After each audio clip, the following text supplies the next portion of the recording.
c'est que le SEO a une limite, oui. Bon, pour ceux qui ça intéresse, tout ce charabia là, je vous mets un lien dans la description. Oui, c'est possible d'avoir un article complètement éclaté au sol. Bonjour à tous, j'espère que vous vous portez bien. Alors vous avez remarqué, je ne suis pas en uniforme de travail. Je suis carrément en Lacoste très rapide. Alors donc c'est une vidéo improvisée. Je dois vous parler absolument du SEO. Il y a quelque chose qui est en train de changer et il faut en parler. Mais avant, permettez-moi de vous remercier pour votre soutien à la chaîne. Vous êtes de plus en plus nombreux à nous suivre et ça, je vous en remercie. N'hésitez pas à partager la vidéo et conseiller la chanson. Mettez un like et surtout, si vous êtes nouveau sur la chaîne, abonnez-vous.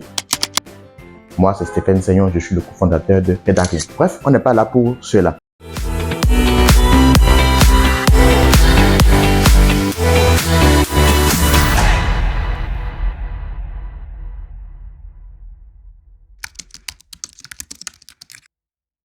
Ce qui nous intéresse aujourd'hui, c'est que les recherches Google risquent de devenir payantes. Oui.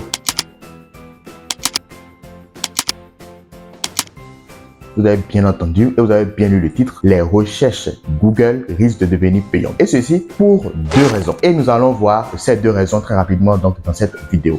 La première raison, qui est la moins évidente pour ceux qui ne sont pas experts en SEO, c'est que le SEO a une limite, oui.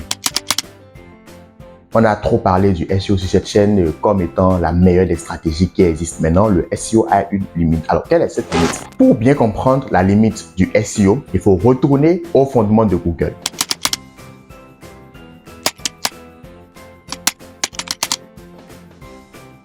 Google, à sa création, a un seul objectif, servir la meilleure des informations à l'internaute. Oui, depuis la nuit des temps, Google n'a pas changé d'objectif. Ça, je dois vous le dire. Pour servir cet objectif, Google a mis en place des algorithmes. Et le SEO représente 70% du trafic dans le monde, j'ai même envie de dire, mais bon.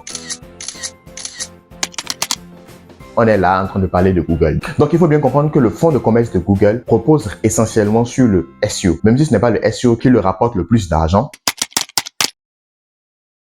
le SEO aujourd'hui est face à une limitation. Pour être premier sur Google, il suffit de respecter quelques règles, d'être patient, de booster, d'acheter des backlinks, etc. et tout. Bon, pour ceux qui ça intéresse, tout ce charabia là, je vous mets un lien dans la description pour une formation dans le domaine du SEO. Alors, il faut acheter des liens, des backlinks, il faut rédiger des articles, il faut patienter. Tous ces trucs-là, il faut acheter dans le domaine pour espérer être premier sur un mot-clé. Ça, on appelle ça l'optimisation.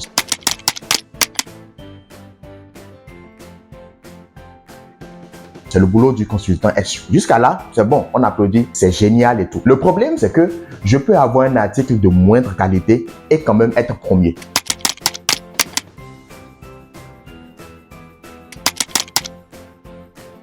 Oui, c'est possible d'avoir un article complètement éclaté au sol et être premier sur Google. Oui, ça, on le fait. En tout cas, les experts qui s'y connaissent un peu dans le domaine le font. Et c'est bien possible. Et c'est ça la limitation du SEO. Parce que voyez-vous, être premier sur Google, ça ne veut pas dire qu'on a la meilleure information en première page sur Google. Non.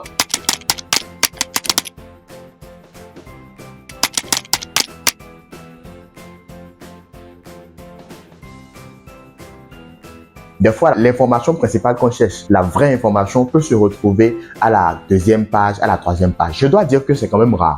C'est rare. Mais ces derniers temps-ci, avec l'IA qui vient, etc. et tout, nous avons de plus en plus d'articles éclatés qui se retrouvent en première position sur Google. Et ça, c'est un problème. Parce que si l'internaute vient sur Google, il vient pour chercher une réponse. Et si dans les 3 premiers résultats, il ne trouve pas sa réponse, il dégage. Ça, c'est le premier problème de Google. Le SEO, franchement, voilà sa limitation. Il faut trouver une solution à cela.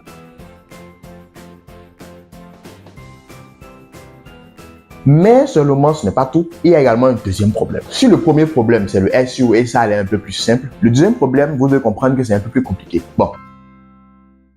Le deuxième problème, c'est bien sûr la naissance des intelligences artificielles, l'IA. L'IA est en train de bouleverser carrément tout sur son marché. Google se retrouve confronté à quoi? Les internautes qui viennent sur Google qui sont frustrés parce qu'ils n'ont pas les réponses. À votre avis, qu'est-ce qu'ils vont faire? Ils iront vers ChatGPT. Bien sûr, ils iront vers Gemini ou ChatGPT ou Claude. Peu importe les IA, tant qu'ils ont les réponses, c'est bon. Donc, vous devez comprendre très bien que ce qui se passe avec les IA, on pose une question, on a une réponse directe. Mais sur Google, on pose une question, ça nous sort 90 millions de résultats en quelques secondes. On en a quoi à foutre de 90 millions de résultats.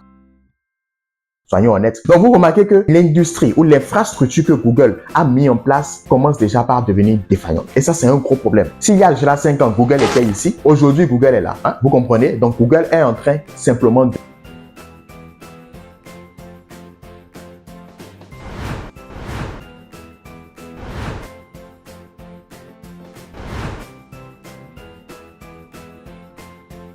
de chuter et en train de perdre de plus en plus d'internautes. Alors, comment pouvons-nous faire pour que Google retrouve sa gloire du passé? Oui, personnellement, je pense que Google a trop régné. 20 ans, c'est vraiment dingue. Mais bon, ça, ce n'est pas le problème. Objectivement, pour rester dans la course et en même temps contrecarrer les plans de l'IA, de ChatGPT et associés,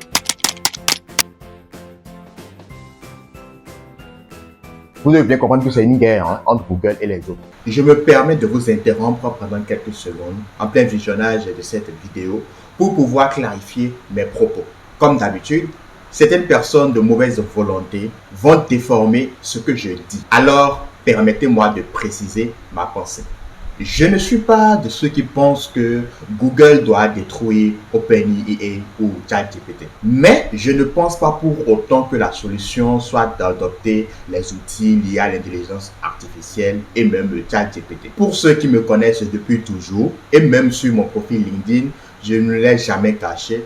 Je le dis à qui veut bien l'entendre, je ne suis pas un fan des IA. D'ailleurs, dites-moi en commentaire ce que vous en pensez des intelligences artificielles. Allez, bon visionnage. Il faut mettre en place un système où les internautes viendront chercher sur Google, ils vont trouver leur réponse directement. C'est ce que Google doit faire là maintenant. Alors, pour le faire, ils ont mis en place ce qu'on appelle la SGE, Search Generative Experience. Mais bon, on va faire une vidéo pour parler de cela en détail. Mais comprenez simplement que la SGE, c'est SEO plus IA.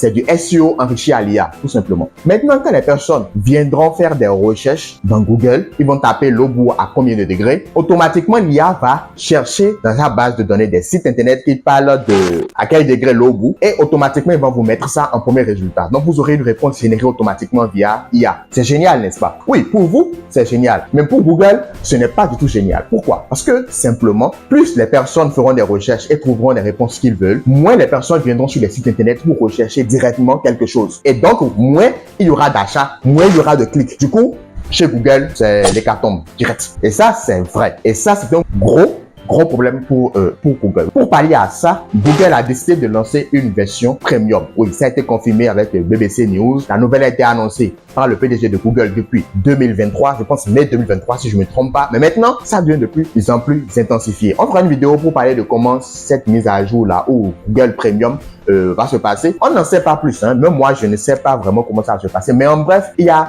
deux possibilités. La première possibilité, c'est que vous aurez toujours Google gratuitement comme vous l'avez, et en plus vous aurez maintenant un Google Premium, un peu comme les abonnements qu'on prend pour les logiciels de montage, DaVinci, Premiere Pro et tous ces trucs-là. On a la version gratuite et la version studio. Donc, on aura un Google gratuit que vous pouvez utiliser, sauf que le Google gratuit là n'aura pas de version enrichie à l'IA. Et ensuite, on aura maintenant un Google Premium. Le Google Premium, il faut payer un abonnement. Je ne sais pas, ça peut être peut-être $15.